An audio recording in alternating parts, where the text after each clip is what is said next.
Assalamualaikum warahmatullahi wabarakatuh.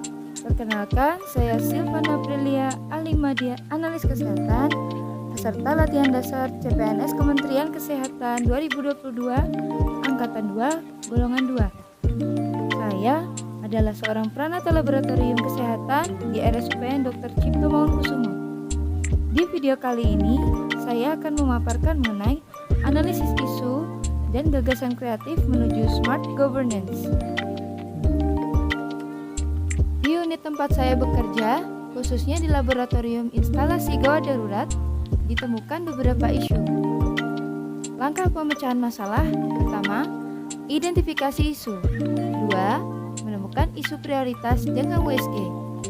3. Analisis isu dengan fishbone. 4. Menemukan gagasan pemecahan masalah. Identifikasi isu ke-1 yaitu belum diadakannya pencatatan proses peranalitik spesimen yang diterima di laboratorium IGD. Dampaknya, spesimen yang tidak sesuai kriteria tidak tercatat, di mana ketidaksesuaian ini terdiri dari segi jenis tabung, volume spesimen, kondisi spesimen, serta tabung spesimen tertentu yang belum diterima. Kemudian dampak lainnya yaitu pemeriksaan tertunda karena spesimen yang harus diulang tidak diketahui apakah sudah dikonfirmasi ke dokter atau ruang perawatan. Dampak lain, kesulitan menelusuri apabila terjadi missing sampel. Pihak yang dirugikan yaitu pasien yang menjalani perawatan di IGD, laboratorium IGD, dan laboratorium pusat.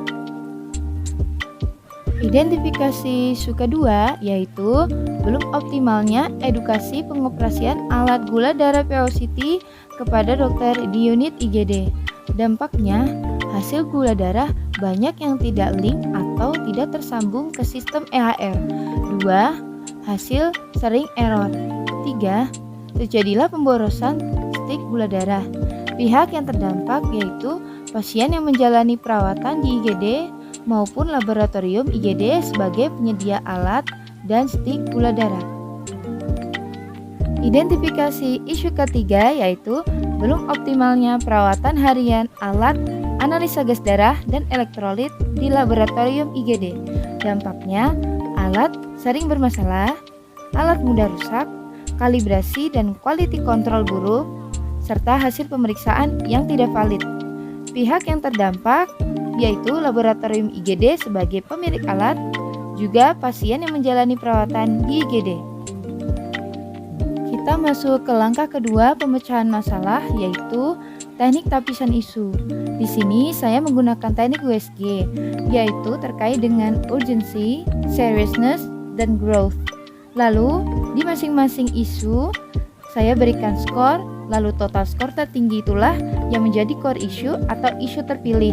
Di sini yang terbesar skornya adalah mengenai belum diadakannya pencatatan proses peranalitik spesimen yang diterima di laboratorium IGD RSUPN Dr. Cipto Mangunkusumo.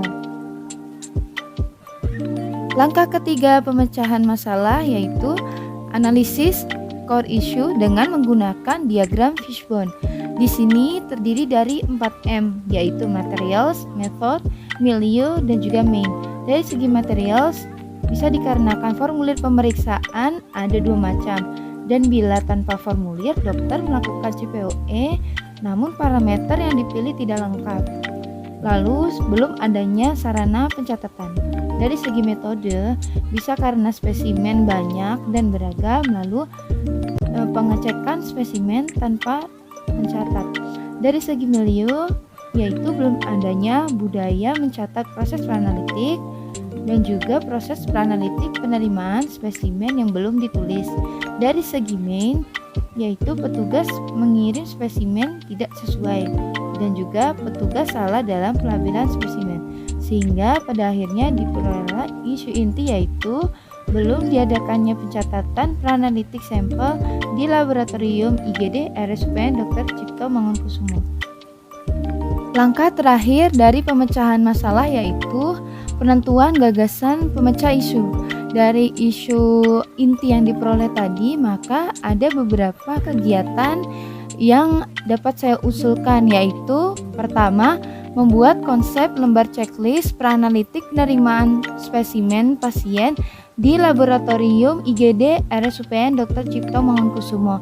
2. Membuat buku pencatatan praanalitik penerimaan spesimen pasien. 3. Melaksanakan sosialisasi pengisian buku praanalitik penerimaan spesimen tersebut kepada seluruh petugas di Laboratorium IGD. Terima kasih telah menyaksikan pemaparan saya mengenai analisis isu dan gagasan kreatif menuju smart government. Semoga bermanfaat. Wassalamualaikum warahmatullahi wabarakatuh.